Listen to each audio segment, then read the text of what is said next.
You wrote a piece on Spike this week about Andrew Tate. Name must not be mentioned, radicalise them into misogyny. How to deal with Andrew Tate, to instruct teachers for all schools to be able to deal with Andrew Tate, CPD training. And these are influencers who basically... pick up artists, make me a sandwich, darling, and it's driving me mad. Panicked.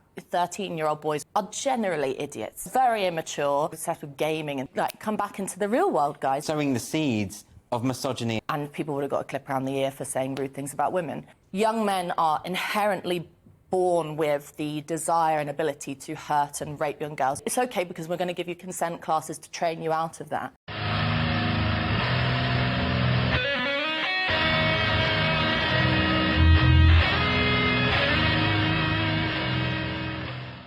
About another topic entirely, because you wrote a piece on Spike this week about Andrew Tate and the reaction to Andrew Tate, and it got me thinking, because I was speaking to a teacher friend of mine who said that at his school there was a decree that came down from the headmaster saying that the name must not be mentioned. We do not speak his name. Among the children, because it will radicalise them into misogyny. Yeah. Is that the right way to deal with this? Apparently, according to your article, this is happening quite a lot in schools. Yeah, well, there was this big article in the Times Education Supplement which was all about how to instruct teachers how to deal with Andrew Tate and the influence of Andrew Tate.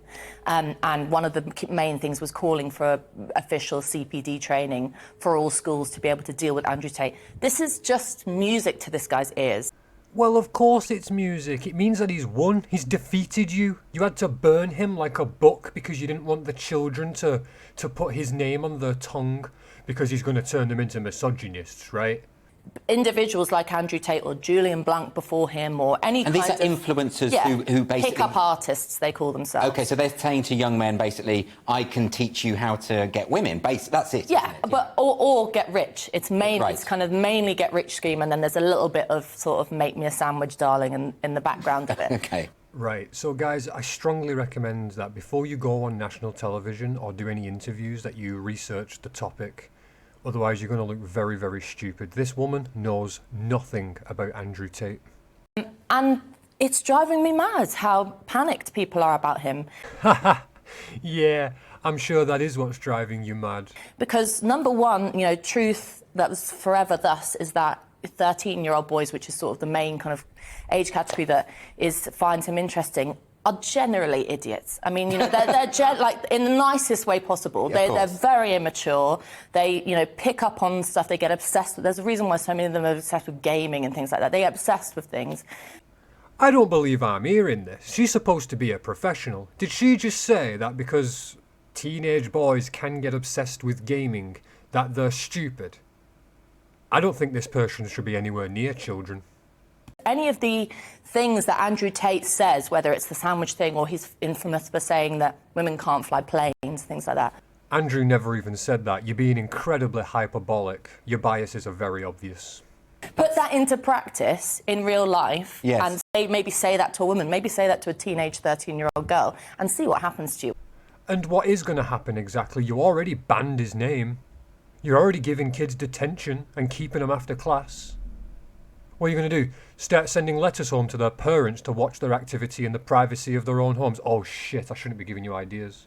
I think one of the reasons why we're finding it so difficult to get to grips with Andrew Tate, where in previous generations he would have been dismissed outright very quickly. Yeah. And people would have got a clip around the ear for saying rude things about women. But the part of the problem is that in sort of today in relationship and sex education lessons and the way we talk about young men and women's relationships, we give this narrative that young men are inherently born with the desire and ability to hurt and rape young girls, and they're sort of conditioned to that from the get-go, and that young women are weaker and more emotional and more in need of protection, and they're sort of inherently different, and there are these vices that need to be managed. And, we say, and teachers say, it's okay because we're going to give you consent classes to train you out of that.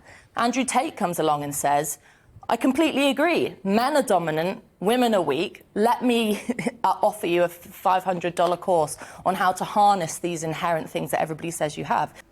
Okay, so she's being hyperbolic again, saying things that Andrew Tate didn't even say and completely misquoting him. But then she goes on to say the absolute absurdity of, oh, it's a $500 course. It's not. This woman is a fool. She knows nothing about him and she has no business sitting in that seat. We need to start saying, actually, to young people, there's nothing destined or predetermined about you and the way you behave. Just know this, if you behave like a 3 or 4, you are destined for the streets. She belongs to the streets.